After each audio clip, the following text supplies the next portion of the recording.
Money!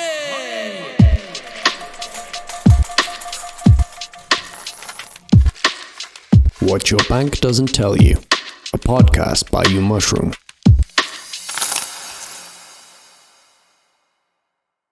Hello everyone, and welcome to our podcast, What Your Bank Doesn't Tell You. I'm very happy to welcome today on our podcast our guest speaker, Marco Strohmeier from Amundi, where he's heading the ETF sales department for Switzerland. Thanks a lot for having me. Great to have you here. Marco looks back to a long-term experience in the financial industry and in the capital markets and asset management in particularly. And among others, you were with JP Morgan and also later with BlackRock, where you were heading sales of iShares for Switzerland. And you joined Amundi in 2018. And what's also interesting is that you're holding a master's degree of banking and finance at the University of St. Gallen. For those of you out there who probably have heard of Amundi, but you can't put it in a particular context, this is the largest European asset manager. They are number 2 in the ETF business after iShares. They have more than 100 million retail clients or private clients. They have above 1,500 institutional clients, and they're represented in 35 countries. And to put an even scarier number on the back of all those informations, the assets under management are 2 trillion. And that's a number 2 with 12 zeros behind. Very impressive. Thank you. So what I know about Amundi, and I would love to hear more about you, is that the DNA of Amundi is actually sustainability. And we're very curious to hear, and our users I'm sure as well, what is sustainability for you? Yes, it's obviously a very contemporary topic. Maybe just starting top down for Amundi. Responsible investing means acting in the interest of our clients and more broadly in the interest of society. Now, being a bit more specific, this boils down into 3 areas for us at Amundi. And first and foremost, obviously, it's the investment solutions, the products we build. There we have very clear asks in terms of what we want to achieve in terms of sustainability. This means, for example, we want at least 40% of our ETFs to be run sustainably with very clear concepts behind. On the active side, we have a very big active mutual fund offering as well. We are looking to achieve better ESG scores than the benchmark those funds are being measured against. We have very clear targets in terms of the volumes we want to achieve in impact investing. So this is on the product range. Secondly, it is about engagement with the companies we invest in. So this is about how we vote, which has a very clear ESG framework behind the topics we engage the management of those companies with. This is about equal treatment. This is about obviously net zero targets, which need to be in place within those companies. And then lastly, obviously, we apply it to our company as well. So we have very clear targets around remuneration of our people, which are linked to sustainable investments. We want to decrease the footprint of every employee by 30%, how we get into work, how much materials we use, the water we drink in the office, not from plastic bottles and all that type of stuff. So this is how we sort of define throughout our company the ESG or the sustainable investment topic. Well, that's very impressive because that means you're not only putting it into an investment strategy, but also the employees are living that and embracing this topic. And that's very credible, actually, if it's very aligned. And one of the topics which we read a lot about sustainability, and it's one of the most critical questions we always get from investors, is topic greenwashing. Would you elaborate on that? What is exactly greenwashing? What do you understand in the industry about that? Yeah, maybe firstly, it's important to say what greenwashing means. And it means basically that a provider of an investment product puts a label on a product saying it is sustainable, but then when you look into it underneath the hood, you realize that it's actually not following the responsible investment approach really. So this divergence or this misalignment is something which we have seen recently, obviously, with a very strong pickup in sustainable investment products. So on the one hand side, we have the regulator, specifically on the European side, but also in Switzerland, who is becoming more vocal, more clear with the rule sets to avoid this tendency. And I think for us, treating responsible investment as one of our pillars of our strategy, it's all about transparency. So we want to show what we do in the product. We report very specifically on the carbon footprint, for example, on water use for certain products. And it is also about very clear concepts we have in those products, how we set them up to invest responsibly. That's very interesting, and thank you for elaborating. What we observe on our side is actually that particularly the younger generation who's starting to invest now is one of the first questions they ask is a product sustainable? So there is a huge demand for such type of products out there on the market. And I have another question, and that's again speaking about actualities. And you hear everyone. I mean, now BlackRock is going into those crypto assets via ETFs, etc. And it's been a hot topic. What is your attitude to that at Amundi? Yeah, first and foremost, I need to say I'm not an expert on crypto, digital currencies, and blockchain technology, but I would say probably Amundi as a house is taking a slightly more conservative approach. We believe there is definitely merit in blockchain technology in terms of infrastructure for asset management. So the way funds, products are settled or transferred between institutions, etc. We believe there is great potential and efficiency potential as well, ultimately making things cheaper for the end investor. With regards to the crypto space, we are not at the forefront in a sense that I don't think we're currently planning any products, or we're not that active in the space. There has been also a question mark around the sustainability, obviously, of specifically Bitcoin, even though that was addressed to some point, I believe. But again, I'm not an expert, and I believe we're more focusing on the actual responsible investment space and less so on the digital asset space. There are a lot of others who are very much focused, and I believe also doing a very good job in that area. Thank you for that answer. And it's interesting to see a little bit of a contrarian opinion, and also not that you have a clear view on a topic which actually currently is a very hot one in the media. But it's interesting, and you obviously have a very clear DNA. Given that your daily bread and butter is ETFs, I think for our audience out there, it would be interesting to hear, what is an ETF? Yes, so ETF, 3 letters, exchange traded fund. It is what the name says. It's basically a mutual fund. So it's a bundle of securities, equities, bonds most commonly, but it can also be commodities or even interest rate strategies, which are wrapped into a fund construct, which is then made available through an exchange. Why is this important? This gives very easy access to a lot of people, a very broad investor base. I think this is one of the benefits of an ETF. It can be used by beginner investments, people new to investing. But on the other hand, it's also used by institutional investors to take very specific views on markets, on countries, on interest rates as well. So it's a relatively simple tool. You invest a small amount of money, you're very well diversified because the ETF is usually tied to an index. So let's take maybe the Swiss example, SMI. You invest 50 francs and you have a tiny little investment in all the stocks in the SMI, which is not a huge index, but let's think about US equities, for example, S&P 500. You invest $50 and you have tiny investment in 500 stocks. And with that, obviously, comes the benefit of diversification. So your bet is not on one single equity. It's spread across a very large number of investments, and that obviously helps manage risk a bit. That's great. And what about the management cost compared, for example, to other products? Let's put it that way.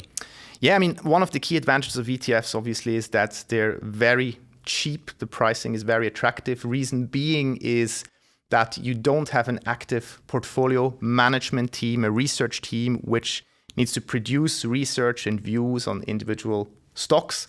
But because you're following an index, you can do this in a much more automated, in a much more scalable fashion.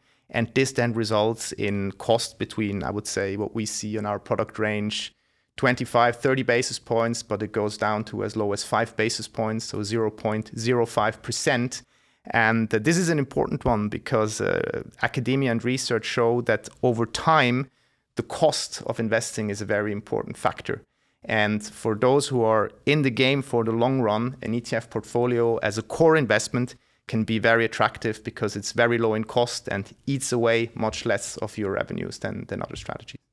Thank you, which actually quite well elaborated also on the topic, what is the difference between an active and a passively managed product, collective investment.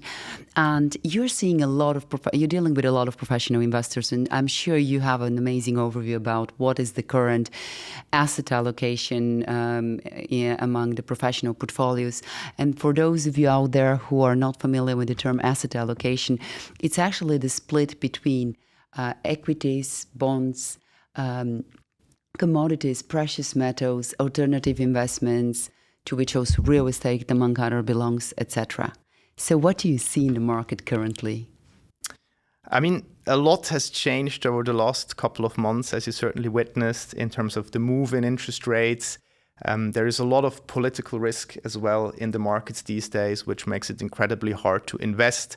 But what I can say is that we have seen clients removing a bit of risk over the last couple of months. So maybe a bit less exposure to foreign equity risks, so lower exposure to European, to US equities, or even lower exposure to emerging markets, which are termed to be even a bit higher risk, and a bit of a shift towards fixed income allocations. So government bonds, obviously, which are deemed to be a safe haven, a very safe investment. And of course, with the increases we've seen in interest rates, a bit in Switzerland, much more in Europe, and even more in the US, those investments are not just giving you security, very stable, but on top, they also give you a yield these days, so you're getting a payment out of it. And on the side of that, one which is always super popular is gold, which is also available through ETFs. There we've seen some very good flows. So this, I would say, is a bit the tactical side, the shorter term side. The longer term shift we see, we touched upon it initially, is people are starting to think more how they want to make their portfolio more sustainable. So this is a long-term trend which is more independent of where the markets are going tomorrow or the day after tomorrow. And it's not an easy one. It's a complex one because there are so many different strategies. You also mentioned greenwashing, so you really need to have a close look at the product you're potentially investing. But this is probably the longer-term shift and trend we see in investing these days. That's very interesting. And you mentioned that you're seeing this trend to sustainable investments. Is there any difference between the behavior of retail clients and an institutional clients, or is it like a common trend from what you see? The trend is arriving at every investor's level, I would say, through different channels. I mean, when you think about the institutional space, pension funds, regulated entities, they are basically forced by governments, by the regulator, to become more sustainable. So they have no choice. And with that, they've been quite early in adopting sustainable investment strategies when you look at the time continuum. Then after that, I would say a lot of professional investors, portfolio management teams within banks, asset managers who adopted it. And I think it is now reaching the retail investor. But there, as you said, there is a group of investors, younger people who put a lot of emphasis on the topic. There is certain geographies who are very prone and interested. The European space in general. In Europe, I would say there is a bit of a north-south differential where the Scandinavian region is very much ahead when it comes to sustainable investing. We in Switzerland, I would say, are on a pretty good track as well. The South a bit less, but when you then move to certain Asian jurisdictions, Middle East jurisdictions, it's much less in focus than it is here on the European side. And of course, the US is a different story as well, even though there are some fundamental changes happening as well these days. That's interesting. Thank you very much. And one of the questions which would be also, I believe, interesting for our audience out there is, what would an ETF portfolio look like for a beginner? And maybe for simplicity reasons, because the bonds are a little bit more complex environment, let's focus on equities, if that's okay for you. Yeah, I mean, the ETF gives you the full playground there. You can basically invest all global equity markets in one single ETF. So if you go for an MSCI all-country world index. You have all the developed markets, you have all the emerging markets in one single go. For those who want to take slightly more specific views, and maybe again speaking for a Swiss or a German investor, you would probably start with your home country allocation. So a Swiss investor would buy Swiss equities through SPI, through SMI as an index in an ETF. A German investor will probably do this through a DAX, which is the most known benchmark. And then you can start grouping around your views on other regions. So you would probably buy an MSCI Europe ETF to replicate European space. You would add some US equities. S&P 500 would be probably the go-to concept. Japan is one which is usually considered as well. And then you have the emerging market space, which is a bit more complex, is a bit more risky, very large number of countries in very different states of development. The main conversation there we see at this point is whether you play all emerging markets in one product globally, or you separate emerging markets and China, which is obviously still one block, a very large one, and you put different weights on that. So this is probably the geographic view. The other options you then have in ETFs is thematic allocations, for example. So if you believe that artificial intelligence is a very current topic with a lot of growth potentials, there are a lot of global artificial intelligence products in ETFs, for example. Cybersecurity, these are all topics, trends you can play through ETFs on top of your regional allocation. Thank you very much. That's very, very interesting. I have one final question to you, and that is, what advice would you give to the younger people out there who are just beginning to invest, who are finishing their education, just starting career? I think, the topic of investing has not in the past been brought to people, young people, through education at early stages prominently enough. And it's such an important element. And I think, by the way, you guys are doing a great job in reaching out to a very new group of people who has been undercovered probably by investment information advice. I would say be curious, read. There is a lot of good free sources out there. There is a lot of providers doing a good job. It's such an integral part of your life when it comes to, saving for a house you want to buy at some point, saving up for your future family or whatever, and just building your own view, your opinion, and trying to understand. I mean, I'm not saying understand every instrument out there, but trying to understand a bit what is a stock, what is a bond, what is a fund, a mutual fund, what is an ETF. What are the merits of these instruments? And they all have their advantages and disadvantages. It can only help you make more elaborate decisions. And with that, I would say you can't start early enough to read, educate yourself, but then also put small amounts of money into investments, because then you're geared, you're connected to the markets, and this just helps you stay or become part of the game, and you can then ramp that up, even if you decide to delegate to a professional at some point in the future. But it's super important that this is placed much more prominently, knowledge around investing, and this curiosity and this appetite. I think this is a bit of a task for all of us. We need to foster and encourage more. Thank you very much. That's really a very, very good advice to the young people. And you mentioned something which is also very dear to our heart, and that is education is, of course, one topic. And the other thing what you mentioned is build your own opinion and invest according to your values as well. And this is the way how we also see sustainability. It's very important that people remember that their money has a voice, and that you can put that voice to support those causes, those companies, those industries which you believe in are going to shape the future and which you would like to support. Yeah, thank you. Thank you very much. And for all of those who want a bit more content and information, there is tons on our webpage, amundi.ch for Swiss investors, .de for the German ones. Tons of information on sustainability, how we invest, and of course what our products look like, which might be a match for you as well. Thank you very much, and thank you for listening to our podcast and staying with us. We are very much looking forward to seeing you next time. And for those of you who have questions, either to Marco or to our team, please don't hesitate to reach out at hello@umushroom.com. Have a wonderful week. Money!